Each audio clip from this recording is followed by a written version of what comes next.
Welcome again to Cottage Talk. I am Russ Goldman. Joining me right now is Tony Gold. This is our post-match show of Fulham's victory in the FA Cup against Manchester United at Old Trafford. I did a full-time show after the match. Well, now it's time to go a little bit more deeper into this victory with Tony for the next hour.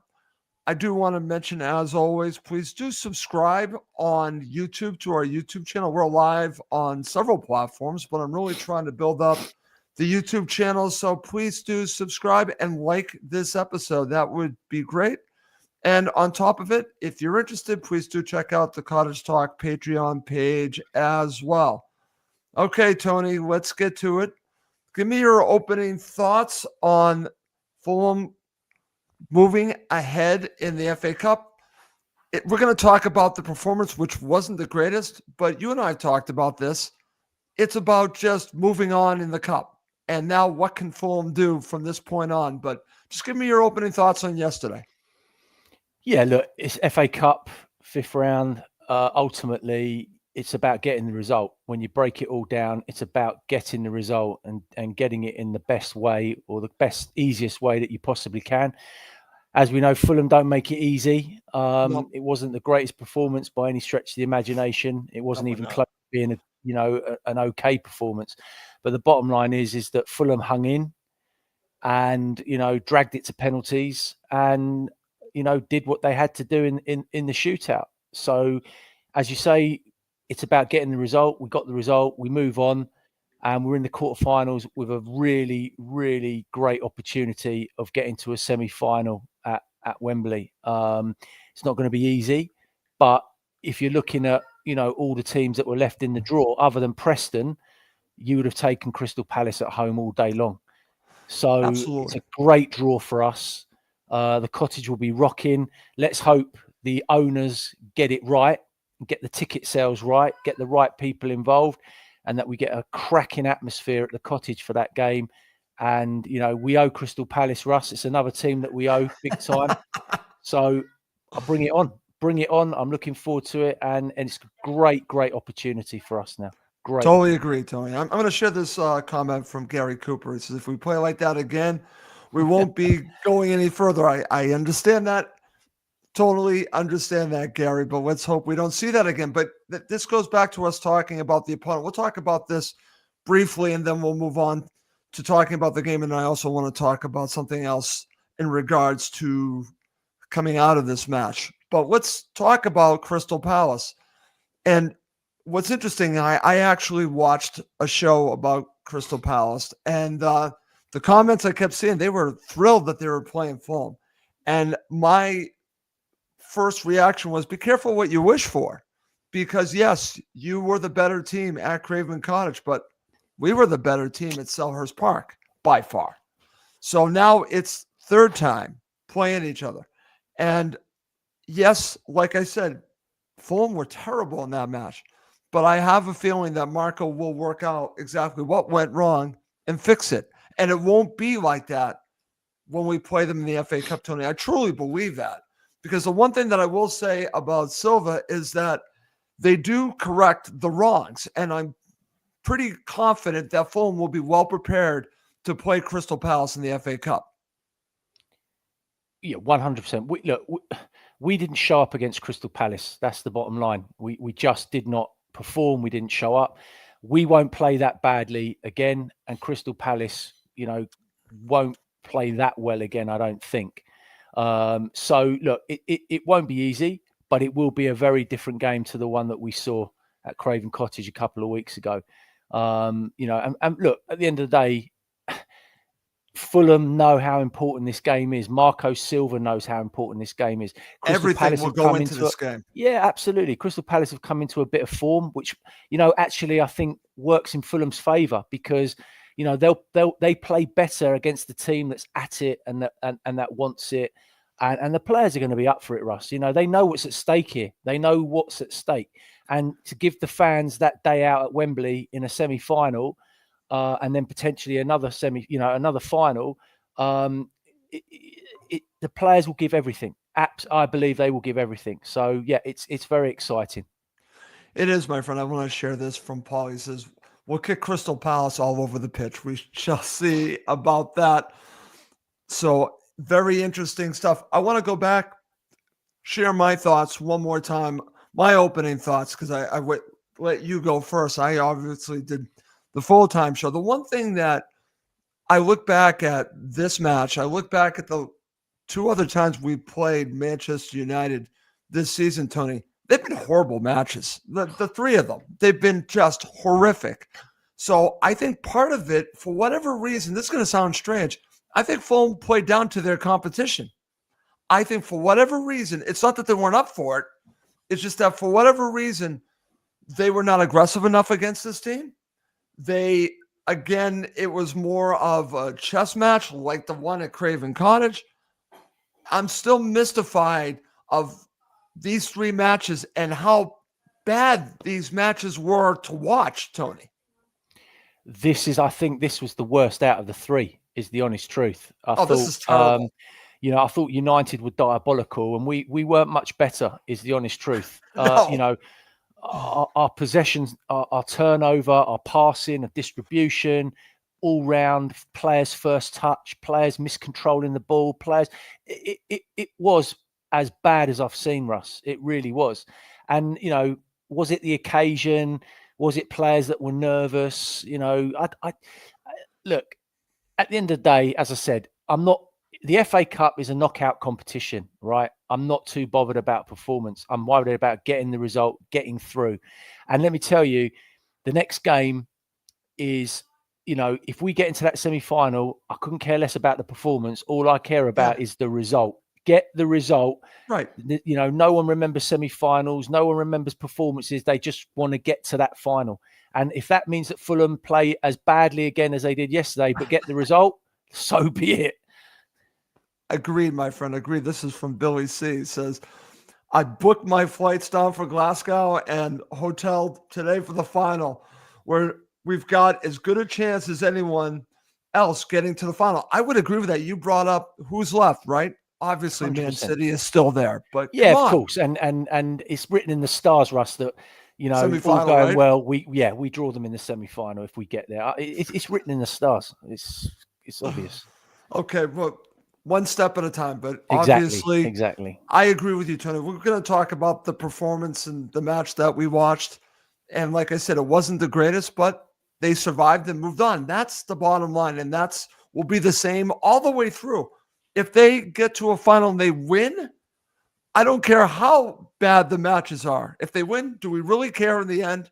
We care that they get the victories, that they actually win the cup. That would be incredible. So for me, I understand where people are going on this, but for me, it really is about surviving and advancing. And that would be the same thing if we got to Wembley. So that's mostly what I care about. Okay. All right, Tony, let's move on. Let's talk about something that unfortunately is very ugly. And I'm going to read out the club statement that actually Fulham released today. I'm going to share this on my desktop because I was actually really upset by what I read. And I want to talk about it. We won't spend a lot of time talking about it, but I think it's important for us to discuss this. This was on the club's website this morning, and I'm going to read it out. Fulham Football Club is utterly appalled at the racist and homophobic abuse received and subsequently shared by Calvin Bassey on social media after yesterday's FA Cup tie against Manchester United. We strongly condemn this abhorrent behavior which has no place in football or society. Such actions are entirely unacceptable, and we stand in full support of Calvin Bassey, who will continue to receive our full backing. We will do everything in our power to work with the relevant authorities to identify the perpetrators of these vile messages and take the strongest form of action against them. Fulham Football Club is committed to maintaining a firm stance against all forms of discrimination and remains dedicated to fostering an environment of respect and inclusion. Okay, Tony, that's the statement from the club. When I saw this morning, I just was taken back. I guess I shouldn't be surprised, but I was surprised. It's terrible that we're dealing with this situation that Calvin Bassey had to deal with this. I want to get your thoughts on this. Yeah, obviously, absolutely disgraceful. Unfortunately, Russ, in society, you've got a lot of uneducated and ignorant idiots.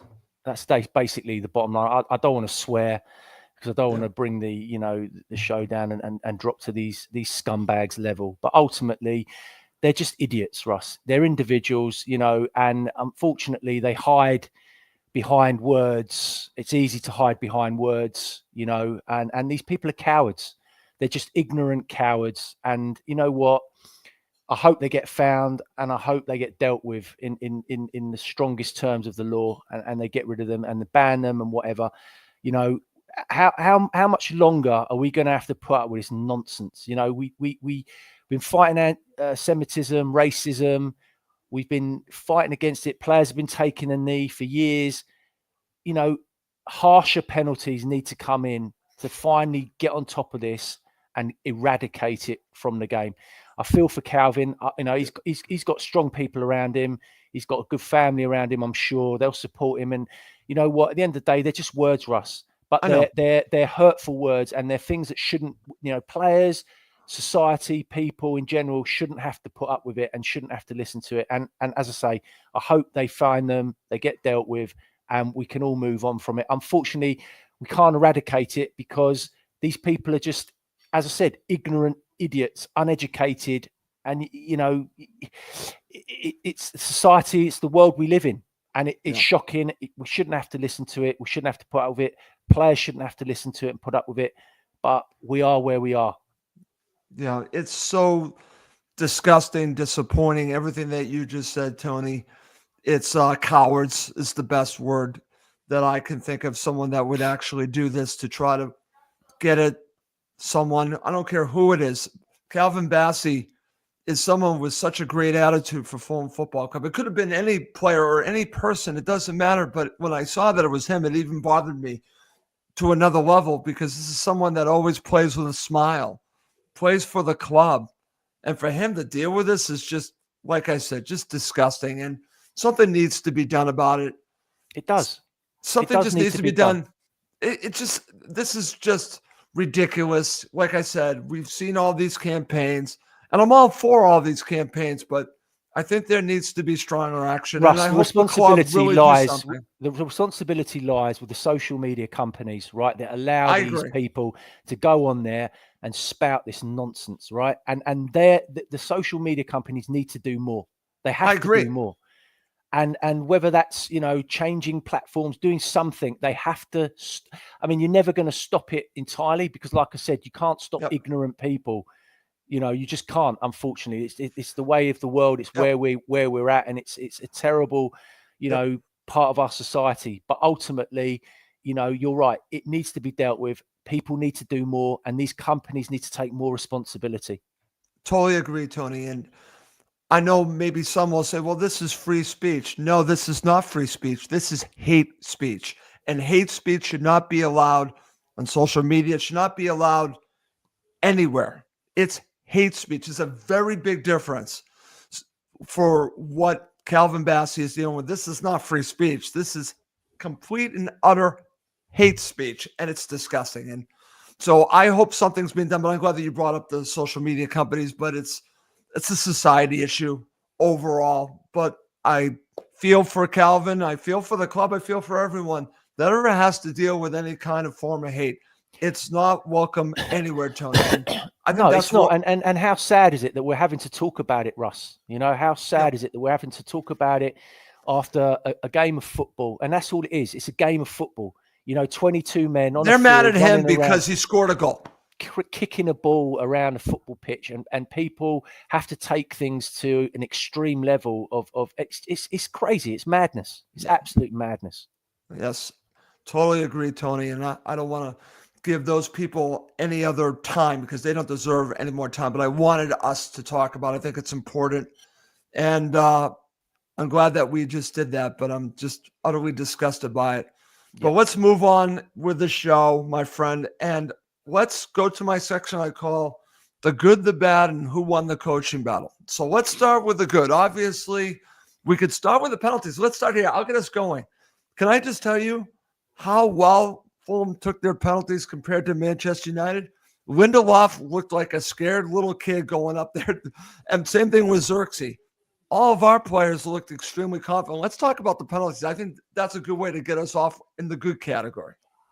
Yeah, you're absolutely right. Nerves of steel, absolute class. You know, they looked like they were just in a training session, Russ, you know, just stepping up and just doing what they do. And they were, you know, outstanding penalties, really outstanding penalties. Do you know the one that I like the most? Believe it or not, I love Jedi's. Yeah. I just love the confidence and basically the way he reacted afterwards. That was my favorite out of all of them. It sounds like you're in agreement there.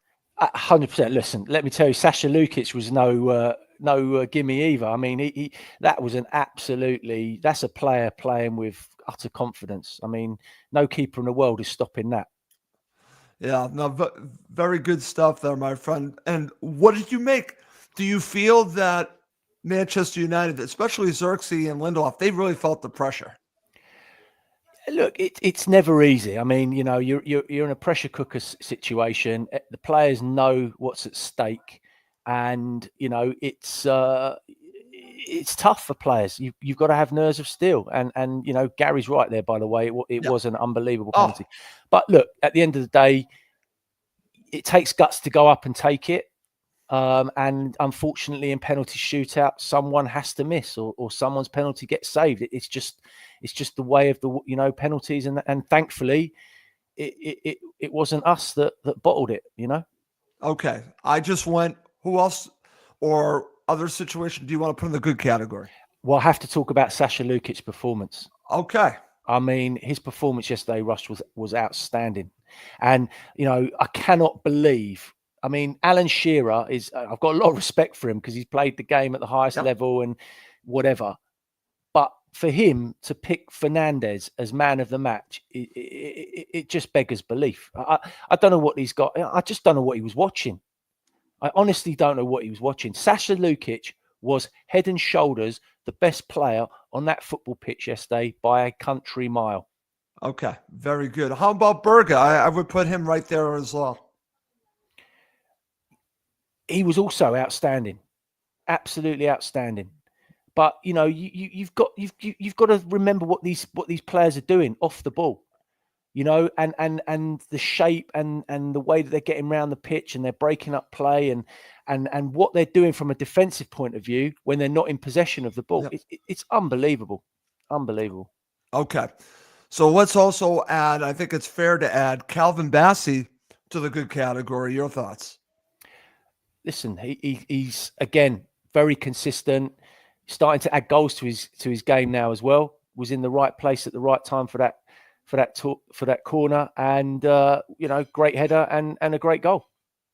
Okay, all right. Let's talk a little bit about Bernd Leno, because watching this and the announcers I had, John Champion and I can't remember the other gentleman, were talking about Bernd Leno's record against penalties, and it was terrible. I think he saved 3 out of 30 or something like that. So he's really stood up there, Tony. But let's be fair. The first one, I thought he read all the way. The Xerxes one also, I think, was a good save by him. What did you make of him? Do you know what, Russ? Before you go on to that, I've just done a Goldman. What? I meant Sander Berger, by the way, not Sasha Lukic. Okay. I actually thought that you might, but I didn't want to basically, you know what? I've got those two so ingrained in my head. That's okay. I thought that you meant Berg, but I didn't want to change it. I let you go. So I meant Sander Berg, by the way. Thought he was outstanding yesterday. I thought you did, because for me, I thought you were describing Sander Berg, but you said Sasha Lukic. I'm like, okay, well, maybe Tony saw something different than I didn't see. That's fine. No. There, I did a Goldman there, Russ. Sorry about that. Anyway, that's what we call a Goldman. Moving on swiftly.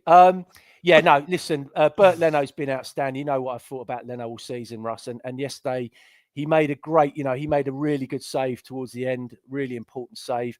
Then we get to the penalty shootout, and you're thinking the first three, he's not getting anywhere near them. What's going on? But you know what?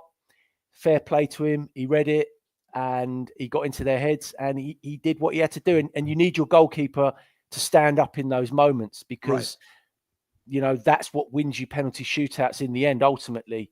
And he was big, he was strong, and I'm pleased for him. He deserved that moment, and it was great for him, and hopefully, he can continue to be big for us, because he's one of the key players for Fulham. He really, is, Tony. one of the And key. just look at his reaction after it was over. He was so excited. And that, to me, I don't remember ever seeing that much emotion out of him. Obviously, it's an emotional situation, right? The importance of that moment, you could see it all over his face. That's what I loved about it. And I love the fact that they tackled him. I'm thinking, please don't hurt him. I'm actually thinking about that at one point, because it was like 20 people on him. I'm like, get off of him. That was actually what I was thinking, because what a moment that was for Bernd Leno. And it wasn't lost on him. He took it all in, and he was so excited. It was the first time I think I've really seen that level of excitement from that player. I always think him as cool and calm. This was different. He was excited, and I love that, Tony. I love that a lot. All right, let's move on to the bad. So we can approach this in many ways, but I'm going to start here and just talk about the passing. The passing overall, Tony, just not good enough.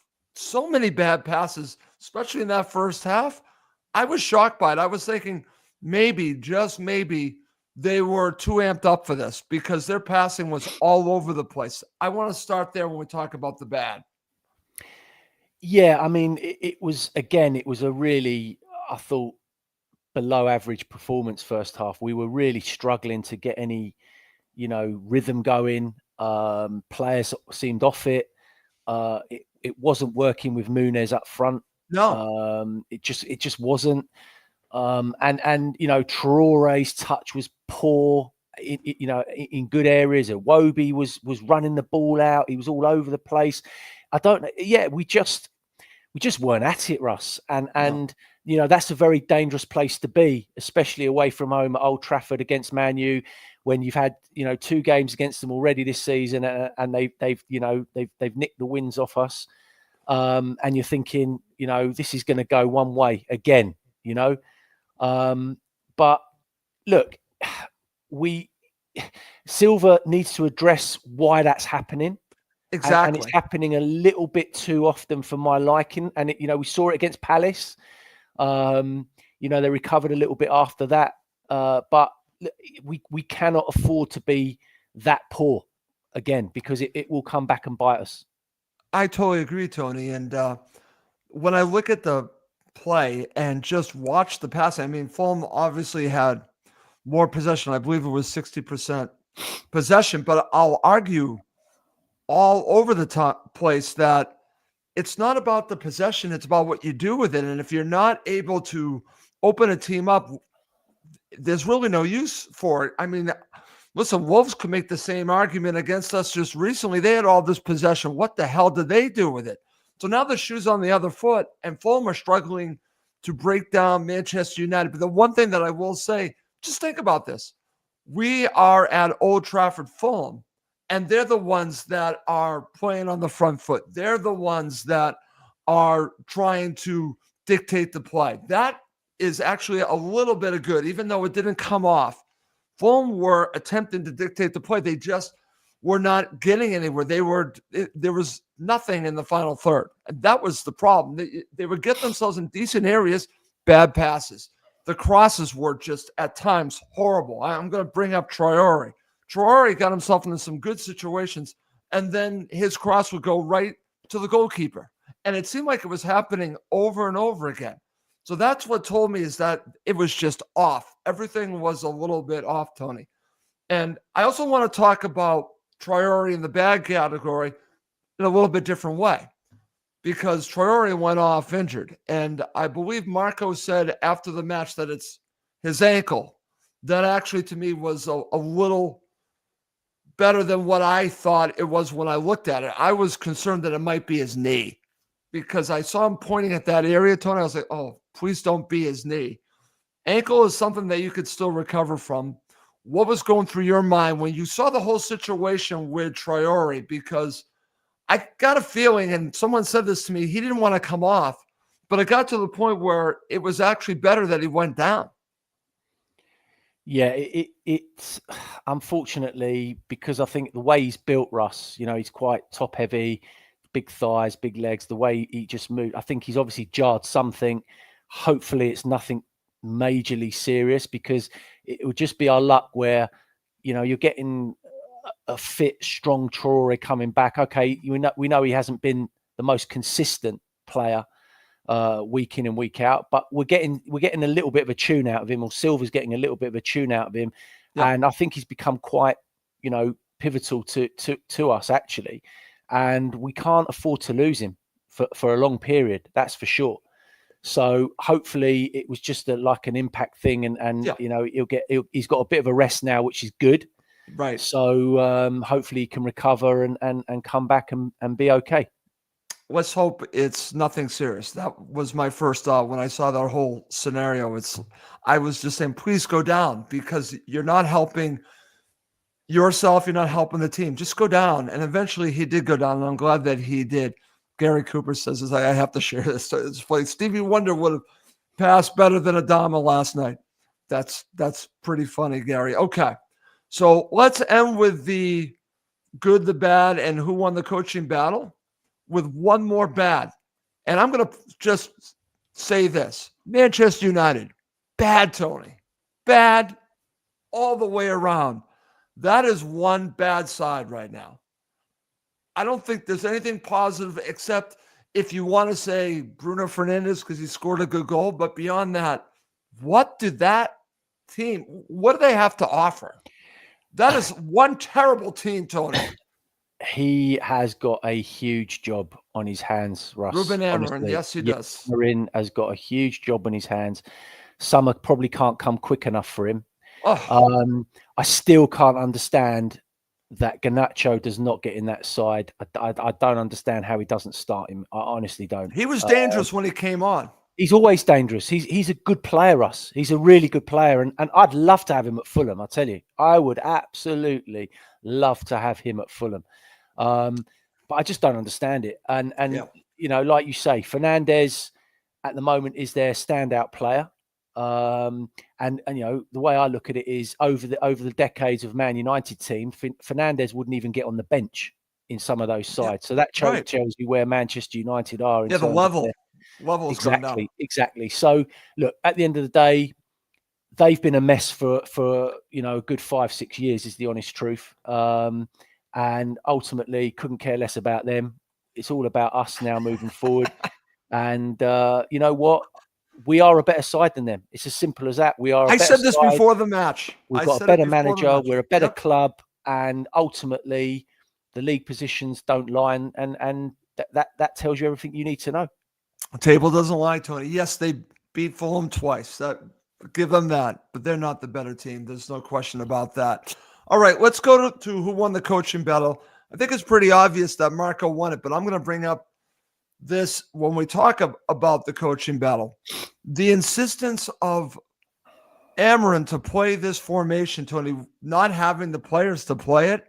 You just mentioned not playing Garnacho to begin with. I know that there was an issue in the last match, but give yourself the platform to win this match. And with him on the bench, I don't think that was the right move.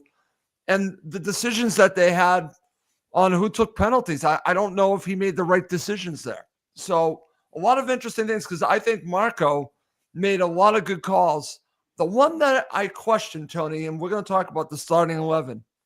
I might have started Jimenez in this match, but that's the one criticism I have. But in your opinion, who won the coaching battle? It's a difficult one for me, Russ, because I don't necessarily think Silva won it. Okay. Really, I don't. Look, I think Fulham were struggling with ideas at times. I think the players were struggling. I thought Silva made the changes, the substitutes again, very late.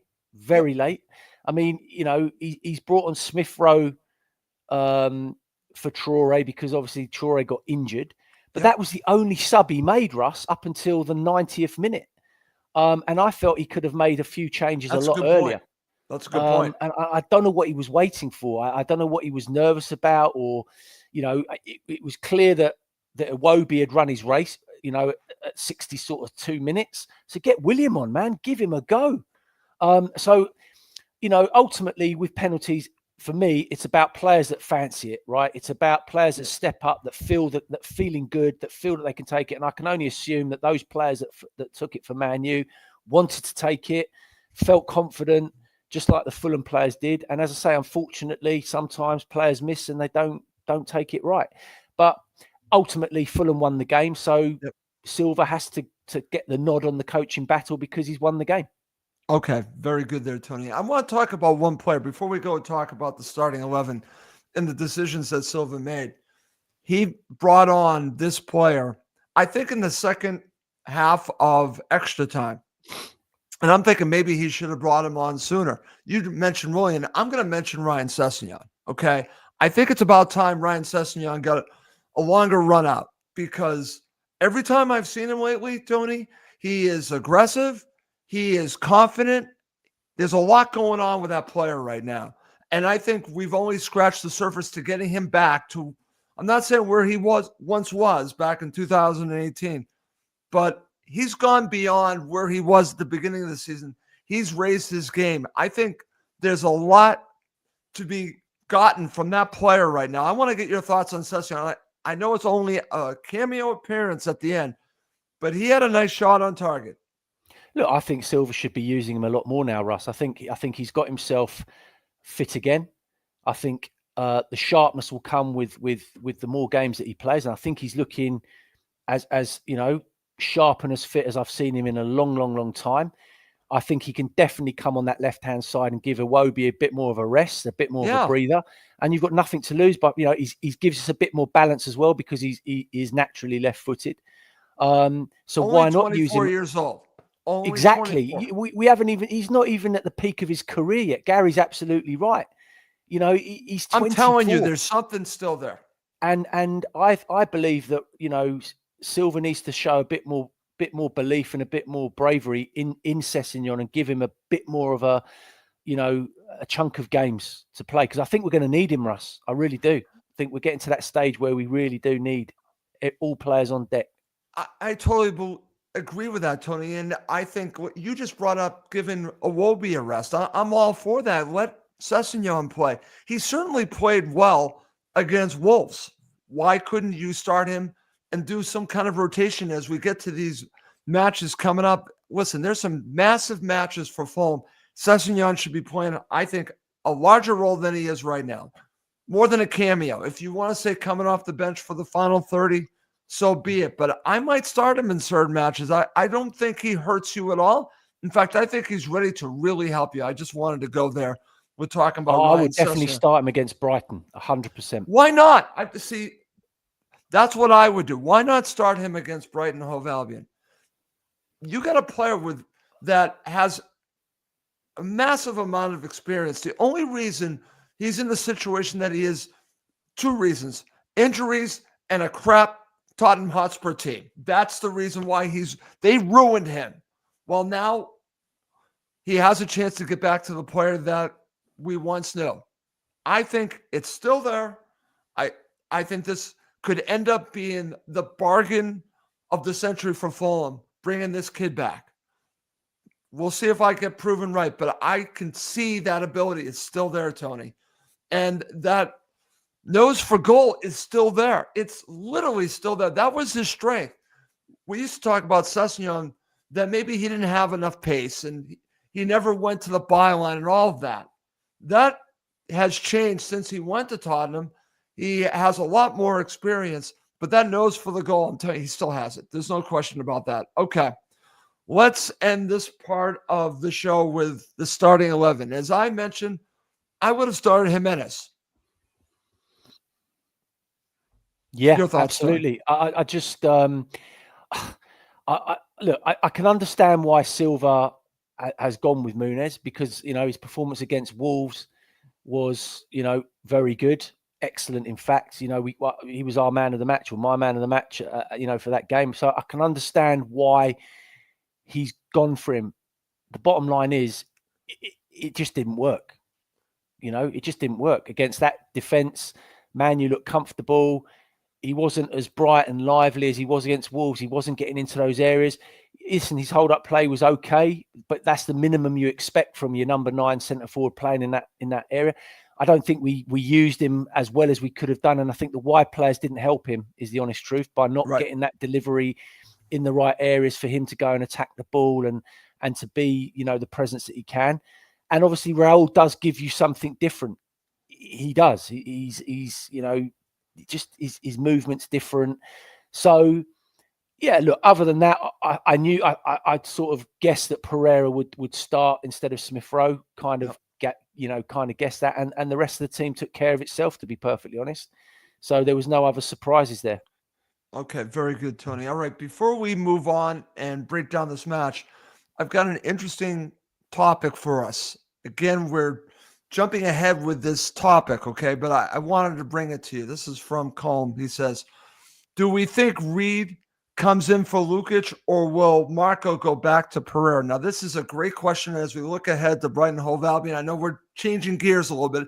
Just want to talk about this for a few minutes. I find this interesting because on the face of it, I think it's an interesting conundrum. If you're asking me, he's going to go to Pereira and then have Smith Rowe as the number 10. But there might be an argument against this type of opponent to play Harrison Reed from the get-go along with Berga. What are your thoughts? Yeah, Colm raises a very interesting point, like you said. Personally, I think Silva will stick with type. I don't think he trusts Reed enough to throw him in and play him. And remember, he's been out for a while as well. So I think Pereira is going to slot back in there, and he goes with Smith Rowe. That's what I believe. But look, I think there's an argument to put Reed in there because of what he gives you. That's right. His tenacity. He's that little pit bull, always, chomping at your heels. And this is an opponent that kind of makes sense, Tony. Yeah, I'm sorry to break in. It does, but it's where the question is: does Silva trust him enough to do that?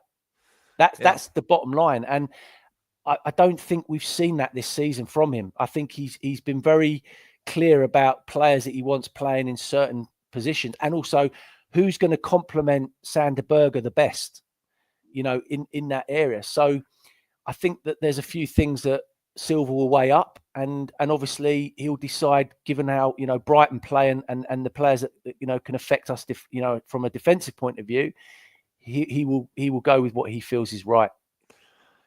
I'm going to say it right now. He could go with Iwobi. I believe he played Iwobi in that role against Brighton. Yeah, I'm not a big fan of that. I'm not a big fan of that. I don't think it worked that great. Especially at the moment, he's looking so leggy as well, Russ. He's not doing his job in his position that he's playing. I know. And then you're going to ask him to do more work in central midfield. That's a good point by you. All right. Coming up next, Tony and I are going to talk about the match, and we'll end with man of the match. All right, Tony, let's get to talking about the first half. And what's interesting here is that give Manchester United a little credit. When I started watching the match, I'm thinking they really have a good game plan to stop Fulham from playing. Fulham were having a hard time when they got the ball in the wings. And at times, in the beginning stage, the first 15 minutes, they looked a little dangerous. And that kind of surprised me. I wasn't expecting that. But that's what I saw in the beginning stages. But then the script flipped a little bit, and then Fulham got control. But it was almost like I said, we were talking about the possession. Did it really lead anywhere? It really wasn't dangerous. It was basically, it felt like get us to halftime and see what we can do in the second half.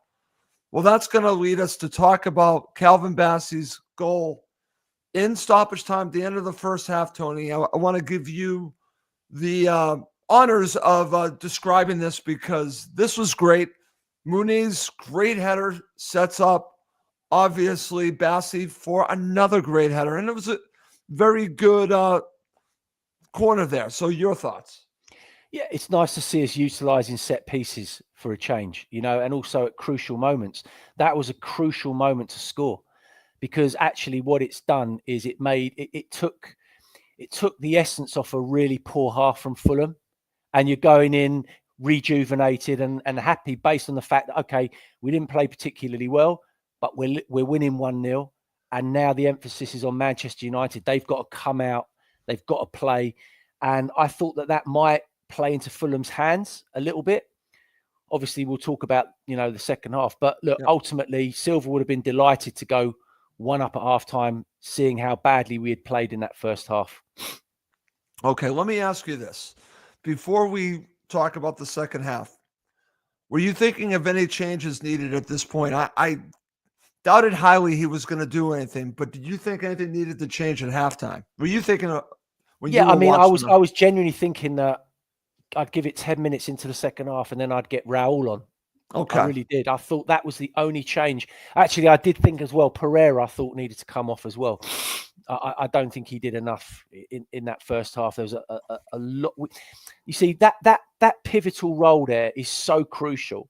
It's so important. And at the moment, I just don't think either Pereira or Smith Rowe are They're not getting it done, man. They're not getting it done. They're not. No. They're having moments, but we need someone that's consistent in that role, performing week in and week out. And neither of them at the moment are doing it.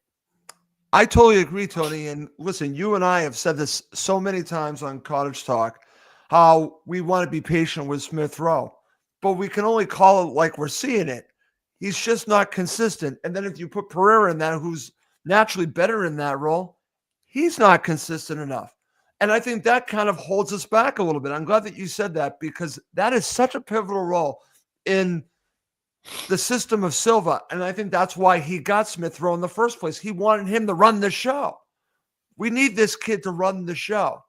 And if not him, then we need Pereira to run the show. But they're just not consistent enough and not giving us enough from that position, which sets everything up, everything else up.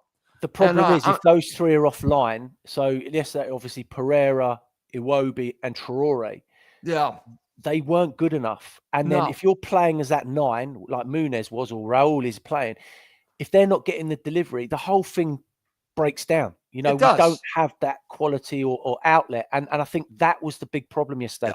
We just didn't create enough chances and give our centre forward enough opportunity. That was basically the problem. No, fair call. We're talking about obviously Muniz not getting the service, and then obviously Raul later on. Let's now talk about a little bit more to do with Traore goes off injured. This is how I want to approach it. He comes off injured. They bring on Smith Rowe to play that role. What did you make of that change? Yeah, it was a natural change, obviously. And to Smith Rowe's credit, I thought he did well when he came on. I did too. I thought that he was lively, he was bright. He worked hard. Again, saw a little bit better from him in terms of what I noticed about him yesterday. He's always showing for the ball, always wanted the ball, was going looking for it. He wasn't always getting it, and I think that sometimes players need to trust him a little bit more. If he's showing for the ball, give it to him. Let's see what he can do. But it was good to see him, playing at a level. But I still think he's got another gear or two, Russ. I really do, and that's the frustration. It's almost like you want to set a firecracker off behind him to get him actually going. And you're waiting for that spark. You're waiting for that moment, and it's just not happening. You're waiting for that light bulb to go off in his head and say, and it all is on display consistently. It just hasn't happened yet. And like you said, maybe next season is the season, because at some point you need that light bulb to go off in Smith Rowe. And right now it's not consistent. It's just not consistent. And I'm glad that we're being honest with that. Okay, let's move on. And I got to tell you, man, I was actually feeling this was going to happen, even though they weren't really doing much. I just thought one goal wasn't going to be enough. And of course, you get that. And once it gets to Fernandez, he doesn't need a lot. And it's not that he was fantastic in this match, but you gave him a chance. He did this last season at Old Trafford against Fulham. He does it again. What did you make of this goal? Yeah, listen, you've got to give Almiron a bit of credit for this goal, because he made 4 changes to try and get Manchester United back into the game. He brought on Garnacho, which I think made a big difference to them. As soon as he came on, they were a little bit brighter and had a bit more energy. Lindelof came on, I think, for Euro, which was a natural change. They brought on the young lad Obi, who I thought was much more of a threat than he was very Højlund. good, Yeah, honestly. given I that thought he he's was, young, yeah. inexperienced, and whatever, I thought he caused. And then obviously Casemiro came on for Eriksen, and those 4 changes seemed to galvanise them. And look, I know Fernandes isn't everybody's cup of tea.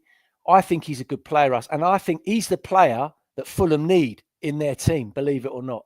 Yeah, I get where you're going on that. He's that player that could come in and play that 10 role and do an unbelievable job. If I know people won't want to hear that and admit it, but that's the truth of the matter. Look, it's another poor goal, Russ. As far as I'm concerned, if I was a Fulham defender, I'd be disappointed with that goal. Sanderberg, I think, needs to do better. He turns his back. He doesn't really he makes a half-hearted challenge. And again, it's another poor goal that we've conceded. No, I totally agree there, my friend. And of course, then we go all the way through to extra time. And I want to talk about extra time. Then we'll end talking about penalties again. We'll, of course, talk about man of the match. But Fulham control, in my opinion, the majority of the play in extra time. What I found interesting, Tony, is watching this after the match, I watched ESPN Plus, which anyone that watched in America, their coverage of this match was just horrific. We're talking about pre-match and post-match. It was all about United all the time and barely anything to do with Fulham. But the one thing that they brought up here was, I found interesting talking about extra time, is that Fulham were the ones taking it to Manchester United, and they were just playing on the counter. We're at Old Trafford. We're in extra time, Tony, and they're playing on the flipping counter. Think about that. Think about how far things have changed, that we're there and Fulham are the ones that are looking to win the match, and they're just hoping to beat us on the counter. How crazy is that? Well, this is how far Manchester United have fallen off a cliff, Russ, is the truth. You know, how many sides in the past, certainly 15, years ago, United would never have lost that game in a million years. Not in fact, it wouldn't have got to extra time. No way. And the irony is actually, Man, you had the best chance in extra time to win it. That's the irony. And they had a good chance. Yeah, Leno made an outstanding. Well, I thought it was an excellent save, actually. Really, really good save. But yeah, look, we dominated, but we didn't really, we never really had a clear-cut opportunity in extra time. And I think ultimately the players had sort of settled for penalties and were thinking, you know what, we need to be a little bit cautious. Don't want to throw it away. Don't want to be too brave. And I think they just did what they had to do to take it to penalties. And I think they felt confident that if they could get it to penalties, that they had enough quality to go and win it. Okay, so I agree with all that. And let's now talk about penalties. We started the show talking about it, but I want to focus on it in a little bit different manner, because I want to talk about how far Fulham have come on penalties to the days with Mitro. It's like night and day, okay? I noticed this last season, worked on it a tremendous amount. You could see that they did their homework, the players, not just one player, a bunch of players. I think it was against Tottenham. That was the first time I saw it in the Carabao Cup. You remember that last season? Yep. And I saw them all take a similar type of penalty, that's stutter, that Raul does. They're not all doing that now, but that's what they were all doing, and they hit every one of them. But it's also this confidence. Like I said, for me, the best penalty, he just looked arrogant in such a good way, was Jedi. He looked mad that that he had to do it. He looked mad that, why are we here kind of attitude, Tony. Like, why are we taking penalties? That was the confidence that you got from Anthony Robinson on that penalty. And then, like I said, then you have the Manchester United players, and they look nervous. They're at home, and they look scared to win. Fulham looked like they wanted it. That was the difference for me in penalties. Like you said, it's a crapshoot. It can go any way. But it does come down to confidence, Tony, and everyone that took penalties for Fulham, complete and utter confidence. Yeah, look, other than Fernandes and Casemiro, they didn't have a leader. A Man, you look like they just lack leaders. And funny enough, the worst penalty that Fulham took yesterday was Raul.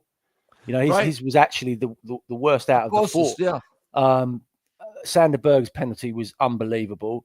I thought Williams' penalty was just as nonchalant as Robinson's. I mean, it literally looked like he just got out of bed and go, "Oh yeah, I'll take it if I have to," and just literally rolled it in.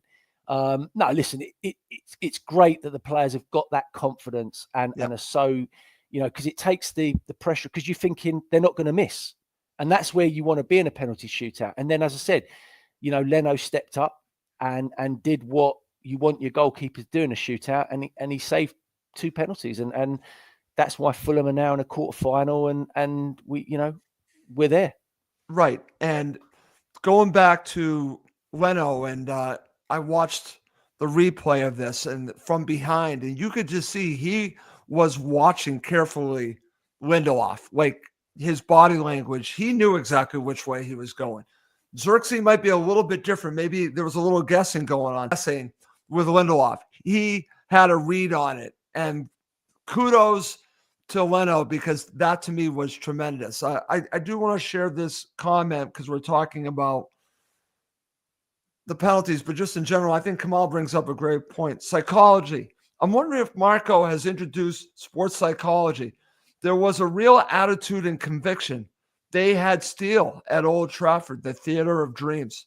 I would not doubt if that's true or not. I mean, I think that it is true that maybe he has, Tony, because they are mentally strong, my friend. Yeah, like I said, listen, Kamel's right. You know, there is always psychology in those moments. It's always about trying to get the better of the person that you're taking the penalty against, or trying to psych out the player that's taking the penalty. But we certainly have stepped up in that area in the last few years. Definitely more confident, and I'm sure they're working on it in training for sure. And I'm sure they're, you know, the positive attitude and of the coaches getting into the players also, you know, stick to your beliefs, make sure you're on it. So yeah, look, all of that together, as I say, to go and win a penalty shootout at Old Trafford, like Kamel said, the theatre of dreams is a hell of an achievement. And it's not actually been spoken about enough, is the honest truth. I totally agree, Tony. This has been a terrible place for Fulham to go for many years. And for them to be the team more likely to win going into the match, I felt, regardless of what I was watching and listening, that just shows you how far Fulham have come and how much Manchester United have dropped. I said this to you before, that they have to go in with the attitude that they're the better team. This is not Beckham's Manchester United, Alex Ferguson's Manchester United, Ronaldo's. It's way far gone from that. It's so far gone from that. Do not give this team that type of respect. And I think many teams go into the theater of dreams scared to win because of the history. You have to take the history out of it. And I kept seeing the history with Fulham, and the history does not matter in a situation like that. And I'll say it for the 100th time. Records are meant to be broken, my friend, and they were broken again. By the way, we beat them last season. People seem to forget that, but we beat them there last season. The media are jokers, Russ, is the truth, because ultimately Fulham have gone there. It doesn't matter what Man U you're playing. At the end of the day, you're still going to Old Trafford. Man U do have a history. They're still Manchester United. They've still got some world-class players. They've still got individuals that can win football matches, right? We've gone there. We've held them. We've beaten them on penalties. Unbelievable achievement. And what are the media talking about? Almiron and the problems he's got at Manchester United and the problems at Man. You know, and you were thinking, this is an absolute joke. It is a joke. Off of one of the results of the weekend, and they're talking about Almiron. So I'm on my way to work this morning, and I'm listening to Talk Sport. This is what I was listening to because I was curious what would be talked about. And all that was talked about was Manchester United. Fulham win this, and it's all about Manchester United, how far they've dropped. Almiron, like you said. Who won the flipping match? Who's moving on? And we're focused on them. That to me, and what they should be talking about is Sander Berger's performance, an unbelievable performance. unbelievable Except performance. for us, except for Fulham supporters. Is anyone talking about it? No, I'm serious. No Madness. one. And I think that's what irritates me. That's why one of the reasons why I do Cottage Talk is because they don't do their job. Someone has to do it. There's some great podcasts, including ours, Fulhamish, Fulham Focus, That's So Craven. So many great podcasts that are doing shows like this because the media has dropped the ball. We got to be the ones to talk about it. So, Yeah. yes, I'm upset about it, but I don't care about them. I care about us, and we're doing our job. That's the bottom line. All right, my friend, let's wrap this up. Give me your man of the match. Sanderberg. I'm not going to make a Goldman again, Russ. Sanderberg. That's it. I'm almost sort of morphing Lukic and Berger into I one. know. Could you imagine? But no, Sanderberg, he was outstanding yesterday, in my opinion. And Bird Leno was a very close second, to be honest, Okay. because of obviously the penalty save. But his overall performance, honestly, he's become such a critical player for Fulham. And I can't believe I'm saying this, because at the beginning of the season, I'm thinking we've signed a championship cart horse. But boy, has he proved me wrong. He has proved us wrong because I was going on that wavelength too. I had on the Burnley supporter who was telling me he can't play the number 6 role. How wrong was he? How wrong were us? So I'm loving the fact that Sanderberg has proven us Oh, all I'm loving it wrong. as well. I'm pleased he's proven Oh, up, and long may he continue to do so. and the funny thing about it is I think he's only getting better. That's what's crazy about this. That's why I'm disappointed that we're not going to see that partnership of Berg and Lukic against Brighton, Hove Albion, and Tottenham. I'm disappointed. But the fact that we have this guy at this level right now still gives me confidence that we can still win these matches, Tony. That just tells you how far we've gone. Because at the beginning of the season, I was like, well, we got Lukic, but I'm not sure about this other guy. Well, now I know about both of them. One guy's not going to be there, but this guy's going to be there. And we've already done it without Lukic. Remember, actually, we've done it without both of them. Both of them have missed time. So it's not like Fulham haven't won matches when the two of them have not been able to play together. They have. It's just, we know it's better when the two of them are together. We know this, but I still feel very strongly that there's some wins coming to us soon. I'm going to go man of the match. I think I said Calvin Bassey. I'm going to stick with Calvin Bassey, but I think you're making a strong argument for Sanderberg. And then, of course, you can say Bernd Leno. Let's see if we have any other comments before we wrap this up. Combs says, Bassey, special mention for Berg and Leno. Yep, I totally understand that. Okay. Tony, great show as always. Give me your final thoughts and we'll wrap this up. Yeah, like I said, I don't want to focus too much on the performance, Russ. The players are, they can have a week off from the performance side of things. The FA Cup is about winning the game ultimately. And yeah, what a great win. And, bring on Crystal Palace. Can't wait for that. Because it means that we've still got something to play for this season, Russ. And we've got some big games coming up, and you want to be in that position where you're playing big games. And, we're going to have plenty more ups and downs before now and the end of the season. And we'll be talking about all of that, I'm sure. But look, I'm just enjoying this season and enjoying the good moments when they come, because you got to. Absolutely, Tony. And the roller coaster ride is far from over. I know it's going to happen. I know we're going to have our downs, but you know what? What's interesting about this season, and this will be my final thoughts, and we'll wrap it up.